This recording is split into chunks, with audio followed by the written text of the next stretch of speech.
Text from Robert. Honey, my sister was in a serious car crash on her way to get the girls. We're all at the hospital. She's stable now, but everyone's in shock. Come home ASAP. Ice shot through Marissa's veins. Her new MBA diploma, still warm in her hands, suddenly felt meaningless. The triumphant echoes of her graduation ceremony were silenced by raw, pounding panic.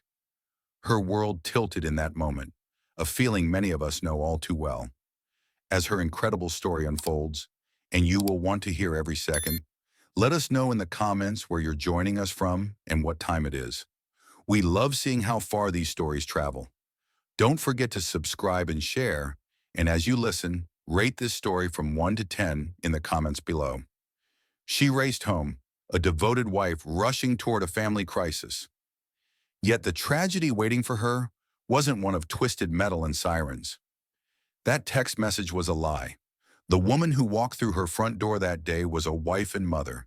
She had no idea that this single, cruel deception was the very thing that would turn her into an icon for millions. The Atlanta sunrise bled gold across the skyline, its rays slipping through the floor-to-ceiling windows of the Johnson-Miller household.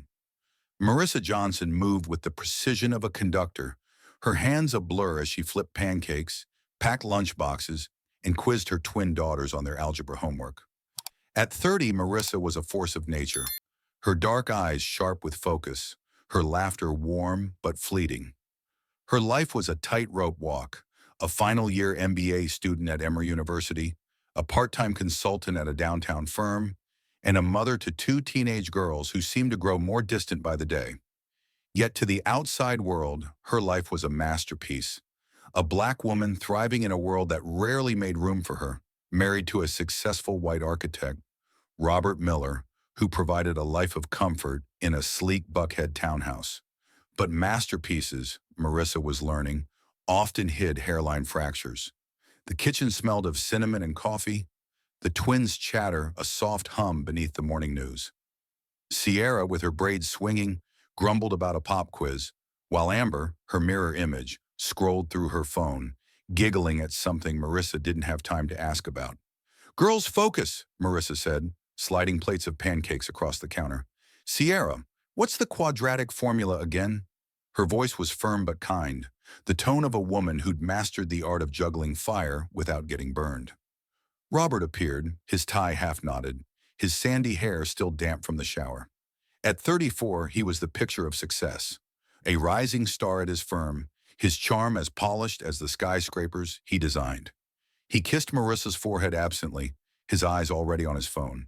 "Morning, love. Smells amazing." His words were warm, but there was a distance in them, a subtle shift Marissa had started to notice. Once he lingered to ask about her day, her classes, her dreams. Now her efforts, her late-night study sessions, her pitches at work, seemed to dissolve into the background of their life, as unremarkable as the hum of the dishwasher. "Big day today?" she asked, pouring him coffee. He nodded, distracted.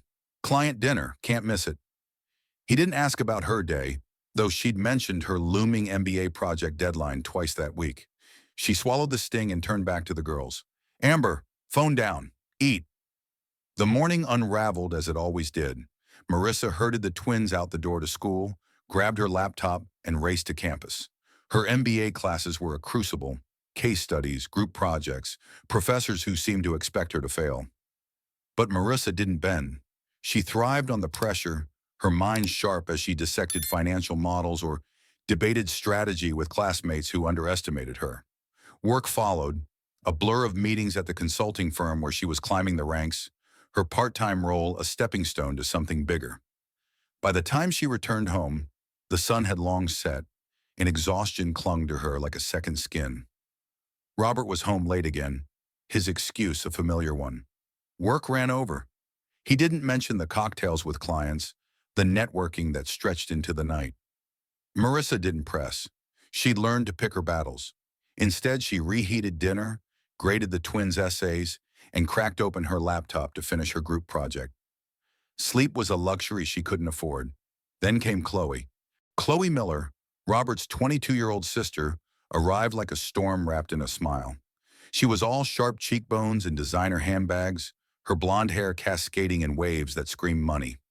Fresh from a failed stint in New York's fashion scene, she'd moved into their guest room, just for a bit, as Robert put it.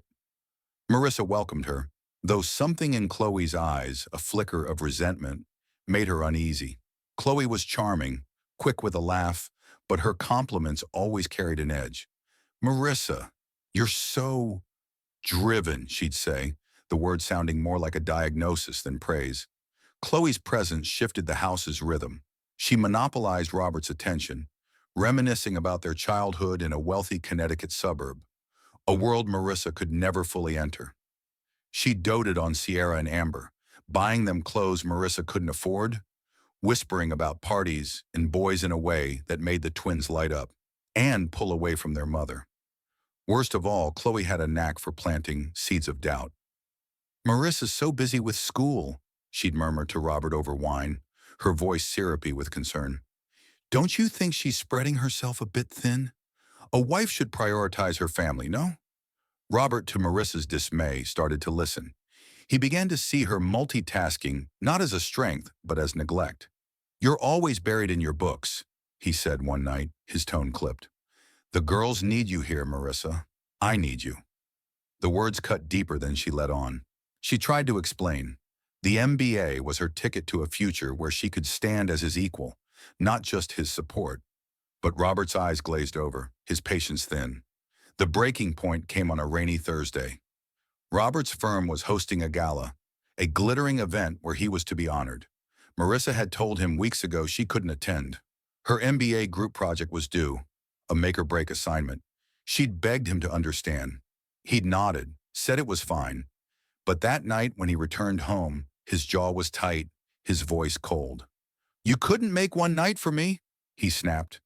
Chloe, perched on the couch with a glass of Pinot, smirked behind her phone. "I told you, Robert," Marissa said, her voice steady despite the ache in her chest. "I've been planning this project for a month. It's my degree, my future." He scoffed, his words slicing through her. "Your future? What about mine? You think your little school project matters more than my career?" The room fell silent, the twins' footsteps pausing on the stairs. Marissa felt their eyes on her, felt the weight of Chloe's quiet triumph. She could have screamed, could have let the hurt spill out. Instead, she took a breath. "Robert," she said, her voice low, "my graduation is next week. My thesis defense, too. I need you there. The girls, too. It's everything to me." His face softened, guilt flickering in his green eyes. He crossed the room and pulled her into his arms. "I'm sorry," he murmured. "We'll be there, I promise. Me, Sierra, Amber. We're so proud of you." For a moment, Marissa believed him. She let herself sink into his embrace, let herself hope that the cracks in their perfect life could be mended. She didn't see Chloe's eyes narrow across the room, didn't hear the venom in her whisper to herself. "We'll see about that." As Marissa drifted to sleep that night, her laptop still open to her thesis notes, she clung to Robert's promise.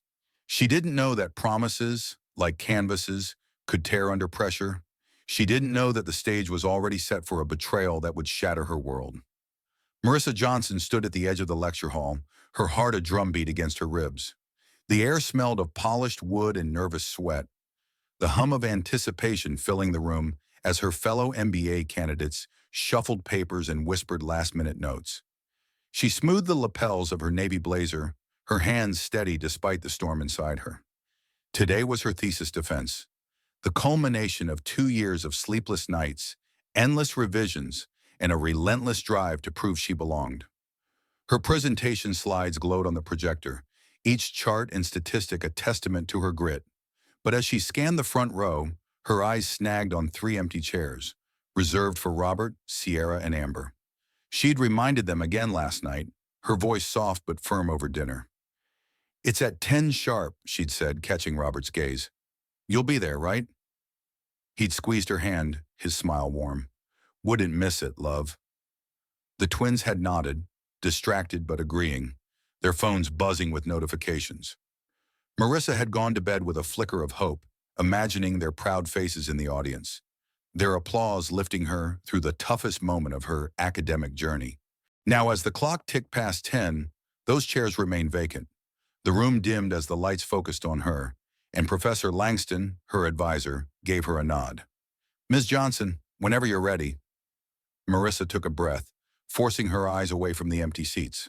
She began, her voice clear and commanding, weaving through her analysis of market disruption with the precision of a surgeon.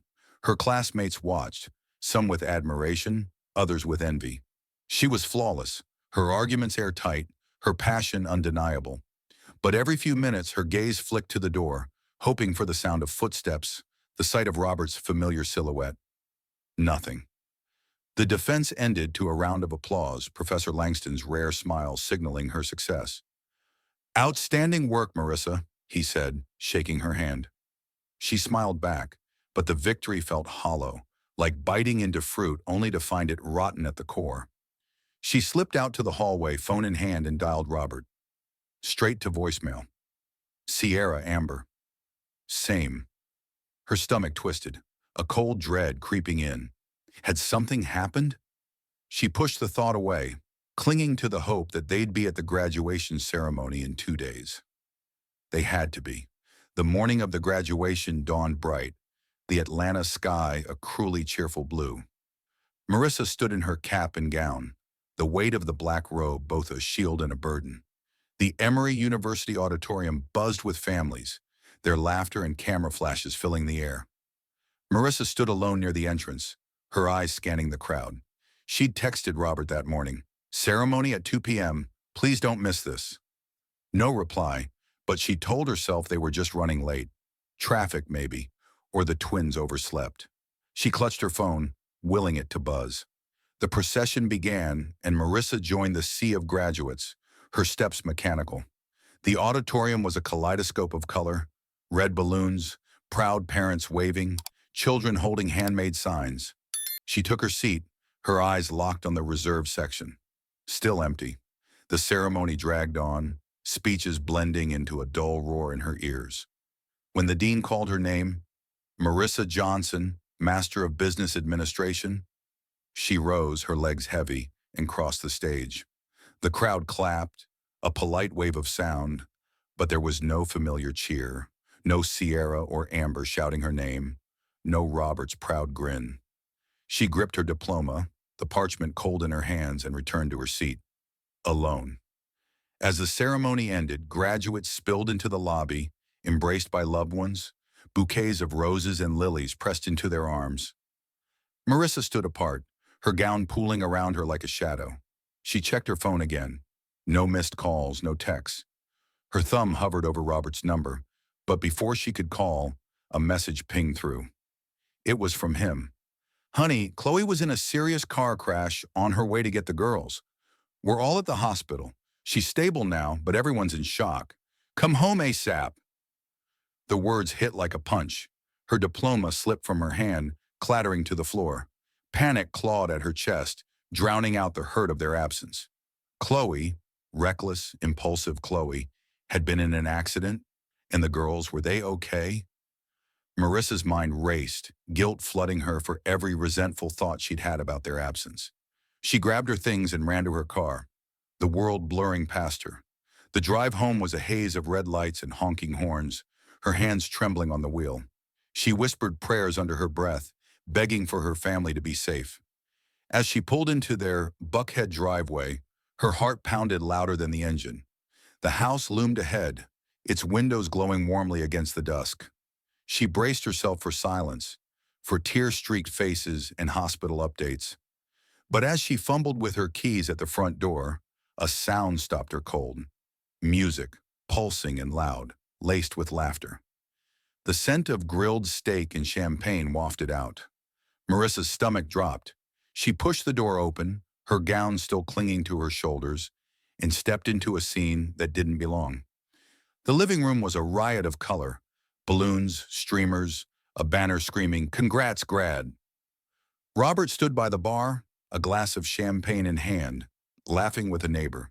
Sierra and Amber twirled in new dresses, their giggles sharp. And there, at the center of it all, was Chloe, radiant, unharmed, her smile sharp as a blade. No hospital, no crash. Marissa's eyes burned, her diploma still clutched in her hand like a lifeline. The room spun, the laughter turning mocking in her ears.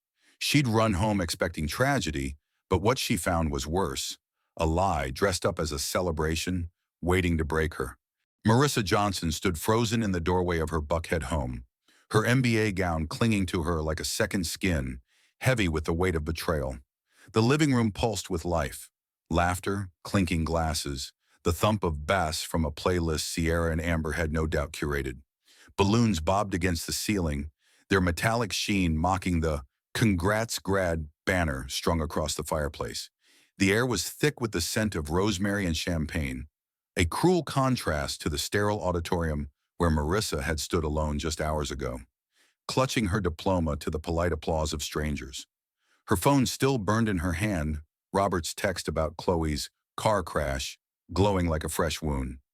"She's stable now, but everyone's in shock. Come home ASAP." The room hadn't noticed her yet. Robert leaned against the bar, his tie loosened, chuckling with a colleague from his firm. Sierra and Amber twirled in matching silk dresses, their laughter sharp and careless, oblivious to their mother's absence at her own milestone. And there, at the heart of the chaos, was Chloe, untouched, radiant, her blonde hair cascading over a designer dress that screamed privilege. No bandages, no bruises, no trace of the hospital. Marissa's knees buckled, but she caught herself against the doorframe, her breath shallow. The lie hit harder than any truth could have. "Marissa!" Robert's voice cut through the din, his smile wide but faltering as he registered her expression. He crossed the room, glass still in hand, and reached for her. "You're here, look at this. Chloe planned the whole thing. A surprise for your big day." His tone was bright, but there was a nervous edge, a crack in his usual charm. The crowd, neighbors, Robert's colleagues, even a few of the twins' friends, turned to look, their smiles expectant, unaware of the storm brewing in Marissa's chest. She stepped back, out of his reach, her eyes locked on Chloe. The younger woman met her gaze, her lips curling into a smile that was all teeth, no warmth. "Surprise, Marissa," Chloe called, raising her glass. "We wanted to make this unforgettable." The words dripped with something darker, something Marissa couldn't name, but felt like a blade against her skin. "A surprise," Marissa repeated, her voice low, barely audible over the music. Her diploma trembled in her hand, the parchment creasing under her grip. "You said Chloe was in a car crash. You said you were at the hospital." The room quieted, heads turning, the festive hum faltering. Robert's smile froze, his eyes darting to Chloe, who shrugged with theatrical innocence. "Oh, that," Robert said, laughing nervously. "It was just a little white lie to get you home without spoiling the surprise. Chloe's idea. Pretty clever, right?" He gestured to the decorations, as if balloons could erase the panic that had clawed through Marissa's chest on the drive home. "We're all here to celebrate you, babe. Look at this turnout." Marissa's gaze swept the room. Strangers, acquaintances, her own daughters giggling with their friends, none of them at her graduation. The weight of their absence crashed over her again, sharper now, laced with the sting of deception. She opened her mouth to speak, but Chloe's voice cut through, bright and commanding. "Wait, everyone, I've got something special." She clapped her hands, drawing every eye to the large screen above the fireplace. "A little gift for our graduate." The lights dimmed, and the screen flickered to life. Music blared, a goofy, sitcom-style track that grated against Marissa's nerves. The video began, and her stomach dropped. It was her, but not the Marissa who'd just aced her thesis defense. It was Marissa slumped over her desk, asleep on a pile of textbooks, her hair a mess. Marissa snapped at the twins to clean their rooms, her voice frayed with stress. Marissa is burning toast in the kitchen, cursing under her breath. The clips were stitched together with cruel precision. Each moment of her struggle turned into a punchline. Laughter rippled through the room, Sierra and Amber giggling loudest, their eyes bright with teenage obliviousness. Robert chuckled, then caught himself, his face reddening. Marissa stood rooted, her pulse roaring in her ears. The video ended with a cartoonish, "Congratulations!" splashed across the screen, her exhausted face frozen beneath it. Chloe stepped forward, her smile triumphant. "Isn't she just the hardest working woman you know?" she said, her voice dripping with mock admiration. The crowd clapped, some hesitantly, sensing the undercurrent of malice. Marissa's eyes found Robert's. He looked away, his jaw tight, his glass now empty. "It's just a joke," he muttered, stepping closer. "Chloe thought it'd be funny. Don't make a scene, okay?" The words were a match for gasoline. Marissa's vision narrowed, the room shrinking to the space between her and her husband. "A joke," she said, her voice steady but cold as ice. 2 years of breaking my back, of carrying this family, of proving I belong, and you let her turn it into this?" The room was silent now. The music cut off, every eye on her. Sierra and Amber shifted uncomfortably, their laughter gone. Chloe tilted her head, her expression unreadable but smug. Marissa's chest heaved, her diploma crumpling in her fist. "You weren't there," she said, her voice rising, each word a blade. "Not at my defense, not at my graduation. You lied to me, Robert. You let me think Chloe was hurt, let me race home in a panic, and for what? So you could laugh at me?" "Marissa, you're overreacting," Robert said, his voice low, pleading. "This is your party. We're proud of you." But his words were hollow, and he knew it.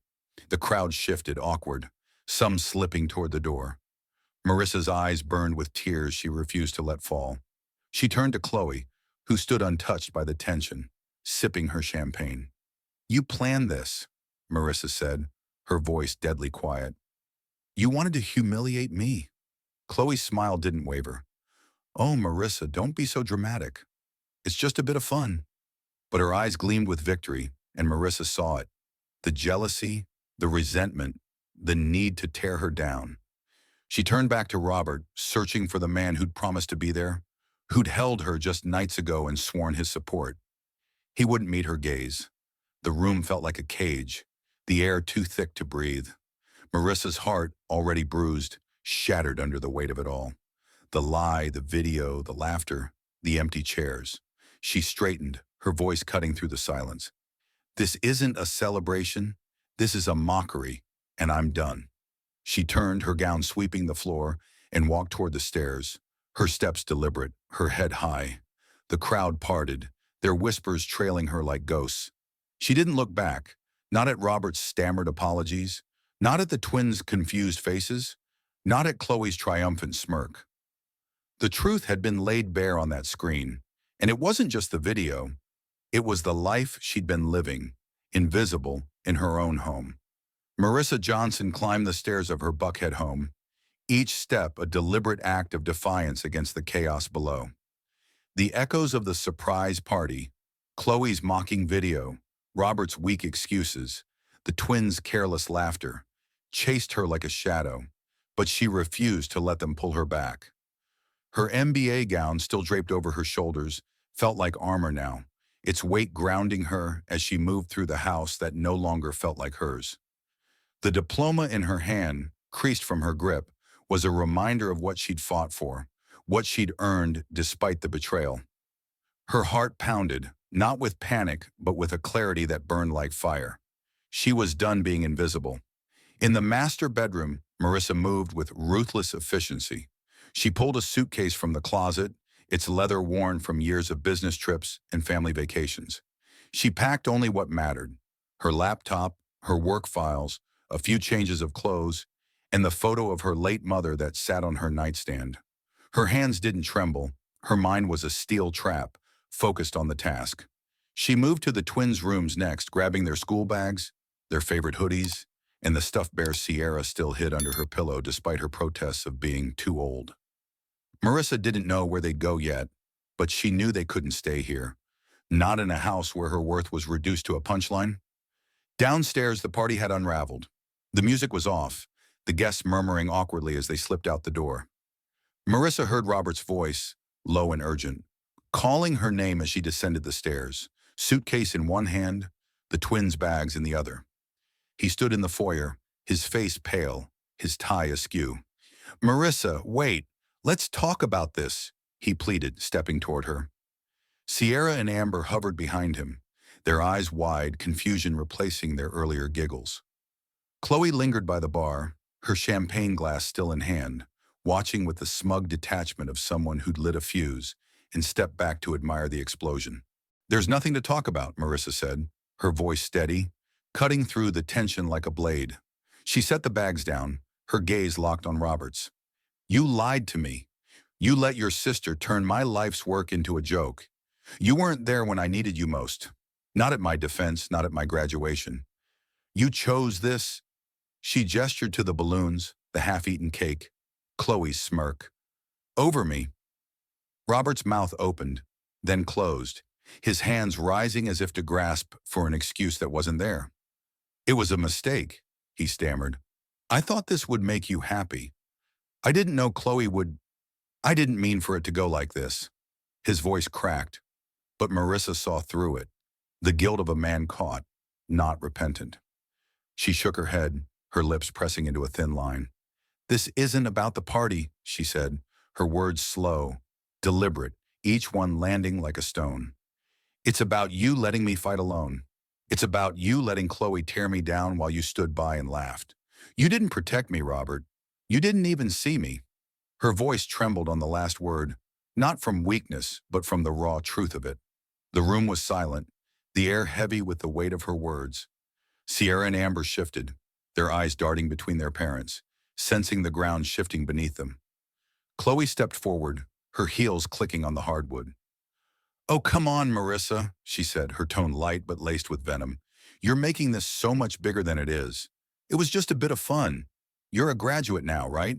Can't you take a joke? Her smile was a challenge, daring Marissa to break. Marissa turned to her, her eyes blazing.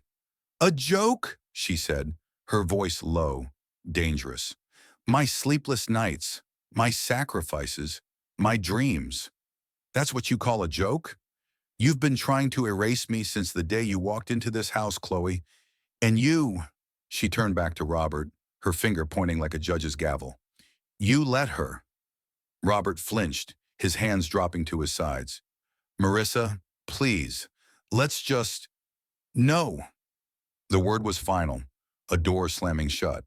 Marissa turned to her daughters, who stood frozen, their faces pale. Sierra, Amber, get your coats. We're leaving. Her voice was firm but not unkind, a mother's command tempered by love. The twins hesitated, glancing at their father, but something in Marissa's eyes, the unyielding strength they'd taken for granted, moved them.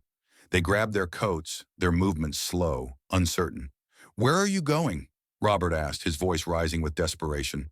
He stepped closer, reaching for her arm, but Marissa pulled away, her suitcase a barrier between them. You can't just walk out like this. This is our home. This hasn't been my home for a long time, Marissa said, her voice quiet but resolute. A home is where you're seen, where you're valued.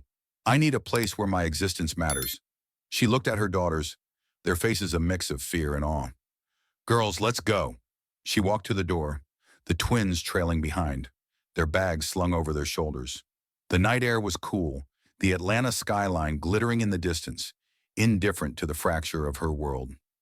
Marissa didn't look back as she loaded the bags into her car, her movements calm, purposeful. She drove to a downtown hotel, one she'd booked with her own credit card, its sleek lobby a stark contrast to the chaos she'd left behind. As she checked in, the clerk smiled, oblivious to the storm in her heart. Welcome, Ms. Johnson, he said. Congratulations on your graduation. Marissa nodded, a faint smile touching her lips. She led Sierra and Amber to their room, the city lights spilling through the window. The twins were quiet, their usual chatter replaced by a heavy silence. Marissa sat on the edge of the bed, her hands clasped, and looked at them. I need you to understand, she said softly. This isn't about you, but I can't stay in a place where I'm not respected.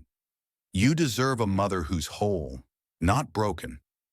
Sierra's eyes filled with tears, and Amber reached for her hand, their teenage bravado gone. We're sorry, Mom, Sierra whispered. Marissa pulled them close, their heads resting against her shoulders, and for the first time that night, she let herself feel the weight of her love for them. The road ahead was uncertain, but as she looked out at the city, Marissa felt a spark of something new. Freedom, maybe, or the chance to redraw the boundaries of her life. She'd built herself once. She could do it again. Marissa Johnson stood at the window of her new Chicago apartment, the city's skyline a jagged symphony of steel and glass under a bruised autumn sky.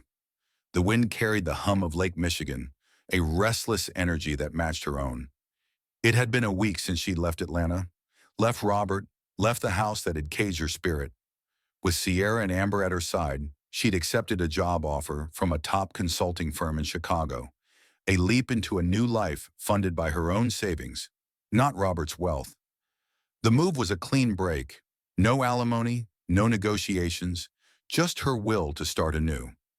The twins, still shaken by the night of the surprise party, followed her quietly, their teenage defiance softened by the weight of their mother's resolve.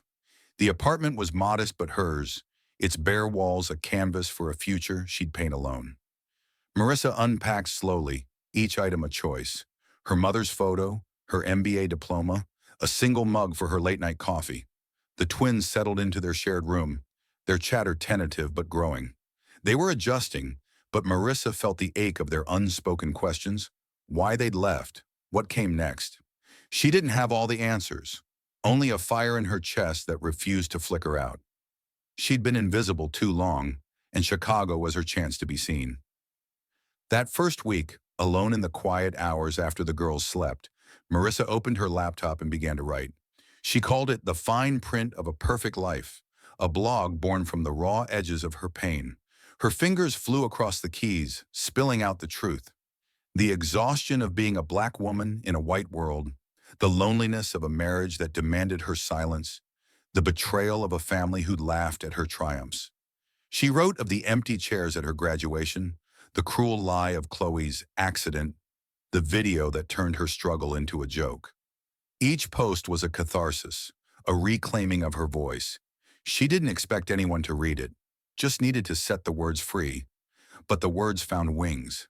By the second week, comments poured in. Women from Atlanta to Auckland, their stories echoing hers. A single mother in Detroit wrote of juggling night shifts and dreams. A lawyer in Lagos shared how her ambition was mocked as too much. A teacher in Seoul described a marriage that erased her. Marissa read each one, her heart swelling with a truth she'd never grasped. She wasn't alone. Her blog became a beacon, its readership climbing into the thousands, then tens of thousands.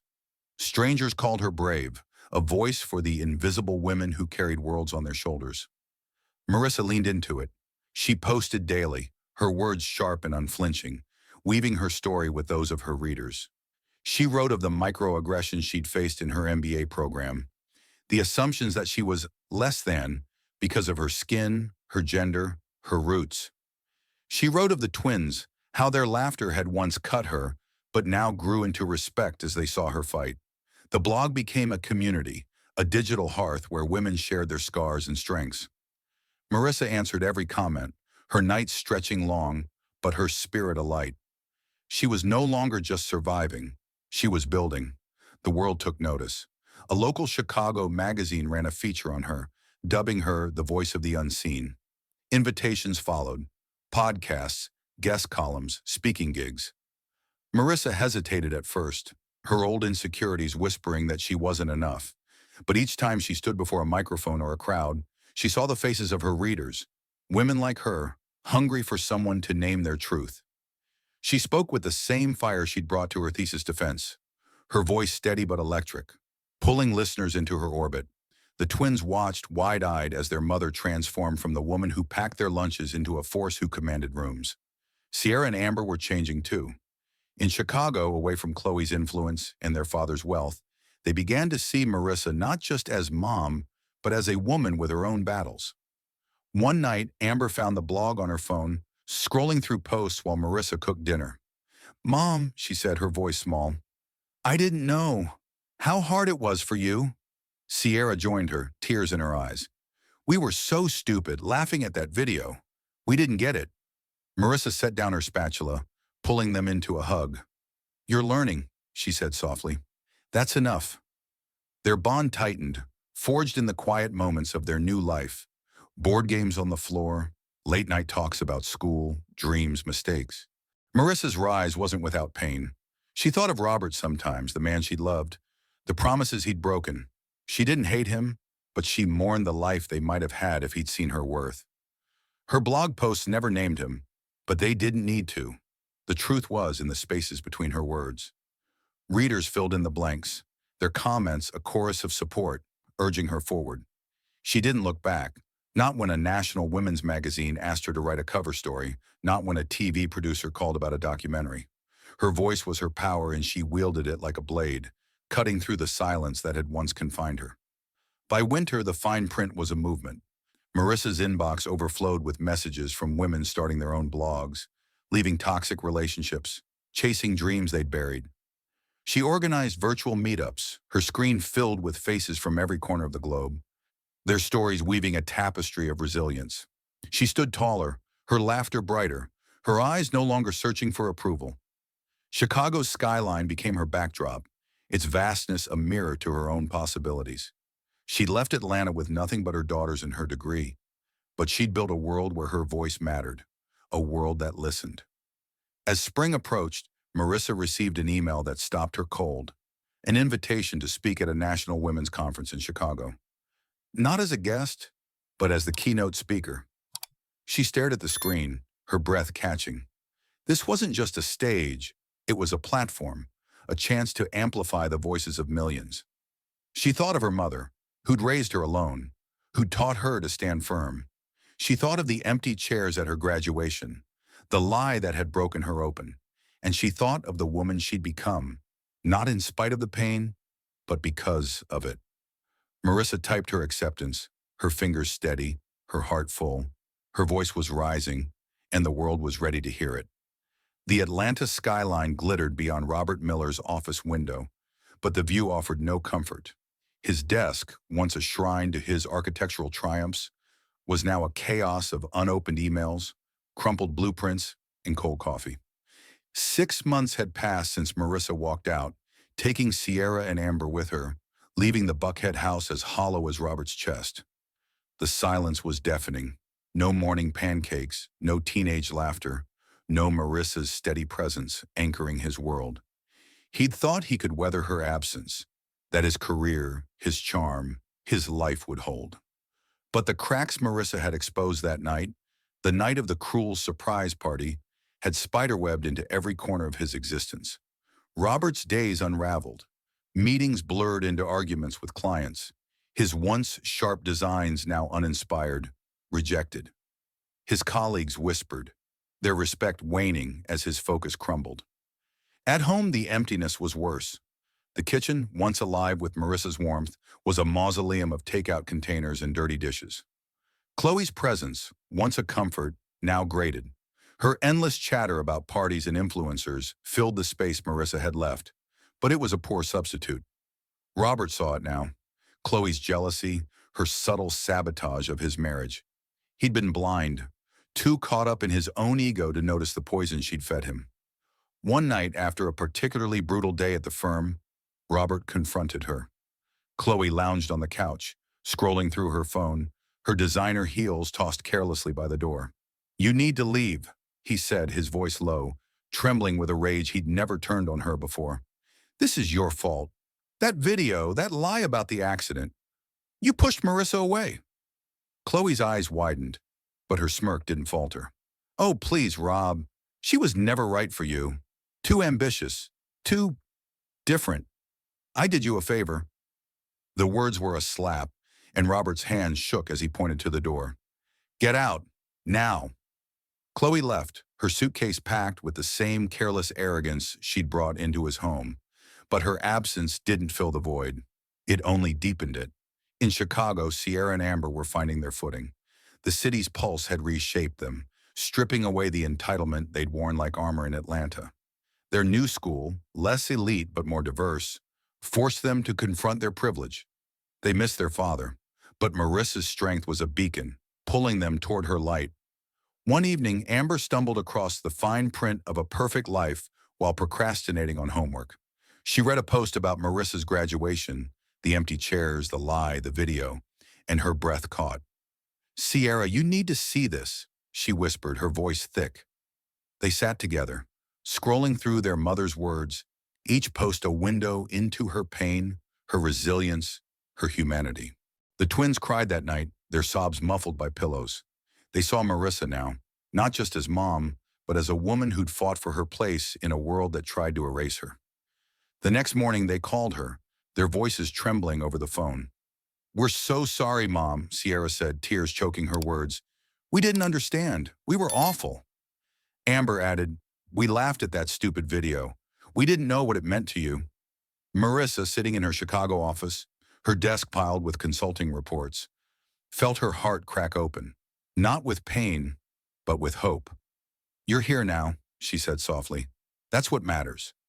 The call ended with plans for a weekend together, a promise to rebuild what had been broken. Robert, meanwhile, watched Marissa's rise from afar. Her blog had become a phenomenon, its reach spreading beyond Chicago to national headlines.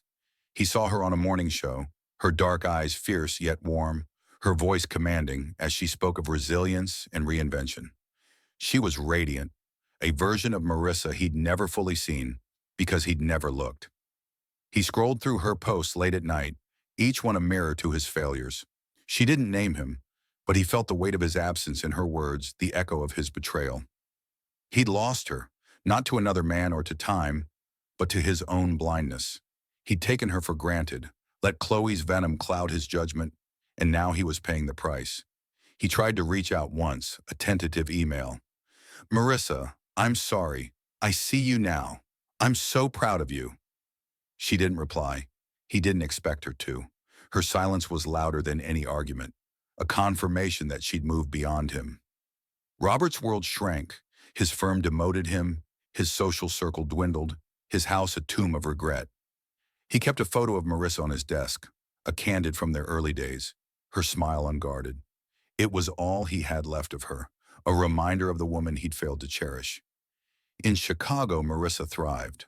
Her blog had sparked a movement, her words a lifeline for women across the globe. She spoke at conferences, her presence magnetic, her story a call to action. The twins began to write too, small posts on their own social media about their mother's journey, their pride raw and unfiltered. Sierra's Instagram caption read, "My mom taught me what strength looks like." Amber's TikTok, a montage of Marissa's speeches, went viral. They were becoming her allies, their bond forged in the crucible of their new life. As winter settled over Chicago, Robert sat alone in his office, the city's lights mocking his solitude. He opened Marissa's latest post, a reflection on forgiveness, not for others, but for oneself. "I forgive the woman I was," she wrote, "for believing she had to shrink to be loved." Robert's eyes burned, his throat tight. He'd lost a woman who was now a force, a voice, a beacon. And he knew with a clarity that cut deeper than any loss that his regret was a shadow he'd carry forever. Marissa's light was rising, and he was nothing but an echo fading in its wake. The Chicago skyline shimmered under a late summer sun, its towers reflecting the golden light like a promise of possibility. Marissa Johnson stood backstage at the National Women's Conference, her heart a steady rhythm despite the hum of the crowd beyond the curtain. At 32, she was no longer the woman who'd stood alone at her MBA graduation, clutching a diploma to the silence of empty chairs. She was a force now, her blog the fine print of a perfect life, a global movement, her voice a beacon for women who'd been unseen. Tonight she was the keynote speaker, her story the anchor of a conference that drew thousands. Her navy suit was tailored to her frame, her curls framing a face that radiated quiet power. She was ready. The auditorium buzzed with anticipation, a sea of faces, women, men, young and old, waiting to hear her. Marissa's journey had become legend, the black woman who'd walked away from a life that diminished her, who'd built a platform from pain, who'd turned betrayal into a rallying cry. Her blog posts, now syndicated in major magazines, had sparked a community of millions. Her inbox overflowed with stories from women who'd left toxic jobs, marriages, lives, each one crediting her courage. As she adjusted her earpiece, a stage manager whispered, "5 minutes, Miss Johnson." Marissa nodded, her eyes catching the glow of the city through a window. This was her moment, not to prove herself, but to honor the woman she'd become. The lights dimmed, and the crowd hushed as Marissa stepped onto the stage. The spotlight found her, and she smiled. Not the guarded smile of her Atlanta days, but one born of gratitude and grit. 2 years ago, she began, her voice clear and commanding. "I stood on another stage receiving my MBA. No one I loved was there. I thought that was the end of my story, but it was only the beginning. The audience leaned in, captivated as she wove her tale of the lie that broke her, the video that mocked her, the courage that carried her to Chicago. She spoke of the invisible women, the ones whose dreams were dismissed, whose voices were silenced. "We are not invisible," she said, her words rising like a tide. "We are the architects of our own horizons." The crowd erupted, their applause a roar that vibrated through her. Marissa didn't shy away. She stood taller, her eyes sweeping the room, connecting with strangers who felt like kin. She spoke of her daughters, Sierra and Amber, who'd grown from careless teens into allies who now sat in the audience, their faces beaming with pride. She spoke of forgiveness, not for those who'd hurt her, but for the version of herself who'd believed she had to shrink to be loved. "Pain is a teacher," she said, her voice softening. "It broke me open, but it also set me free." Unknown to Marissa, three familiar figures sat in the back row, their presence cloaked by the crowd. Robert Miller, his face lined with regret, watched his ex-wife command the stage. Beside him, Sierra and Amber sat transfixed, their hands clasped, tears glistening in their eyes. They'd flown to Chicago without telling Marissa, a quiet plan hatched after reading her latest blog post about resilience. Robert had begged to come, not to win her back, but to witness the woman he'd failed to see. The twins had agreed, their own guilt softened by months of rebuilding their bond with their mother. As Marissa's speech ended, the audience rose in a standing ovation, their cheers a wave that carried her off the stage. Backstage, she caught her breath, her heart full but steady. The stage manager handed her a water bottle, grinning. "You changed lives out there, Miss Johnson." Marissa smiled, but before she could respond, a familiar voice called her name. She turned to find Sierra and Amber, their faces flushed with emotion, rushing toward her. They threw their arms around her, their hugs fierce and unreserved. "You were amazing, Mom," Amber whispered, her voice breaking. Sierra nodded, tears streaming. "We're so proud." Marissa held them close, her eyes stinging. Then she saw Robert standing a few steps back, his hands in his pockets, his expression raw. He stepped forward, hesitant, as if the weight of his mistakes anchored him to the floor. "Marissa," he said, his voice low, "I'm sorry, not just for that night, but for every moment I didn't see you. I'm so proud of you." There was no plea in his words, no expectation of forgiveness. Just a man laying bare his regret. Marissa met his gaze, her heart steady. "Thank you," she said simply, her voice calm but firm.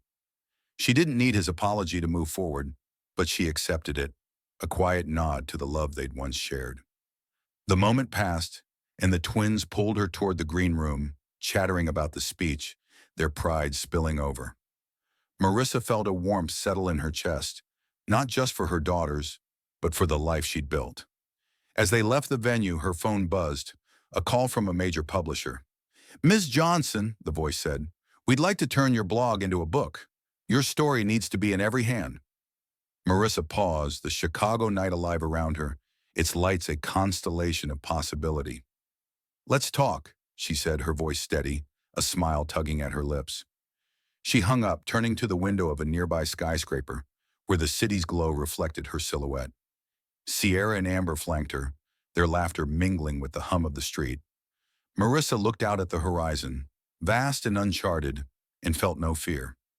She'd built this life, brick by brick, word by word, choice by choice. The pain of Atlanta was a distant echo, a chapter closed. Ahead lay new horizons, ones she'd shaped with her own hands, her own voice. And as the city sparkled before her, Marissa knew she was just getting started. Thank you for joining Marissa's incredible journey, a story of resilience, reinvention, and reclaiming one's voice. We hope her tale has inspired you as much as it has us. Please share your thoughts in the comments below. What moved you, what resonated, and where are you listening from? Your voice matters. Don't forget to subscribe, rate this story from 1 to 10, and share it with someone who needs to hear it.